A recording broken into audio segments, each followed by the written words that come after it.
Doctor, ಮೈನಾ ಅವರು ಇನ್ನು ಎಷ್ಟು ದಿನ ಇಲ್ಲೇ ಅಡ್ಮಿಟ್ ಆಗಿರ್ಬೇಕಾಗುತ್ತೆ? ಇವತ್ತೇ ಡಿಸ್ಚಾರ್ಜ್ ಮಾಡ್ತೀವಿ. ಅವ್ರಿಗೆ ಪ್ರಜ್ಞೆ ಬಂದ್ಮೇಲೆ ನೀವು ಅವ್ರನ್ನ ಕರ್ಕೊಂಡು ಹೋಗ್ಬೋದು. ಸರಿ ಸರ್. ಅದ್ ಸರಿ, ಪೇಷಂಟ್ ಜೊತೆ ಇನ್ನೊಬ್ರು ಇದ್ರಲ್ಲ, ನಿಮ್ಮಿಬ್ರಲ್ಲಿ ಅವ್ರ ಹಸ್ಬೆಂಡ್ ಯಾರು?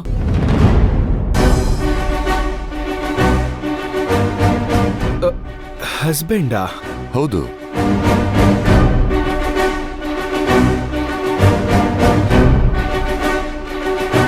ಅವ್ರ ಹಸ್ಬೆಂಡ್ ಯಾರು? ಅವ್ರ ಹತ್ರ ಸ್ವಲ್ಪ ಮಾತಾಡ್ಬೇಕಿತ್ತು. ಸರ್, ನೀವೇನೋ ಕನ್ಫ್ಯೂಸ್ ಮಾಡ್ಕೊಂಡಿದ್ದೀರಾ ಅನ್ಸುತ್ತೆ.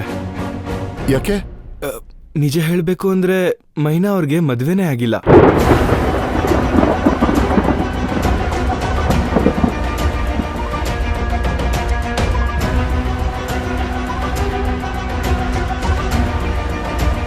ಮದುವೆ ಆಗಿಲ್ವಾ? ಏನ್ ತಮಾಷೆ ಮಾಡ್ತಿದ್ದೀರಾ? ಸರ್, ಇಲ್ಲ ಸರ್. ಯಾಕೆ ಈ ತರ ಕೇಳ್ತಿದ್ದೀರಾ? ಮದುವೆನೇ ಆಗದೆ ಆ ಹುಡುಗಿ ಹೇಗ್ರಿ ಪ್ರೆಗ್ನೆಂಟ್ ಆಗ್ತಾರೆ?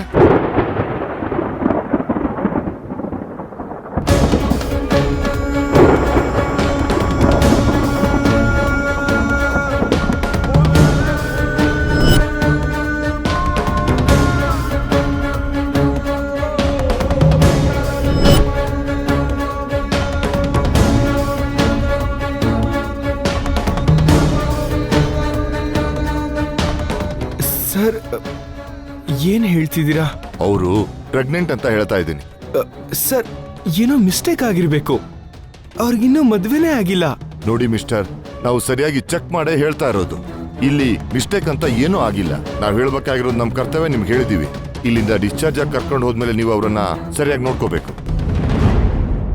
ಓಕೆ?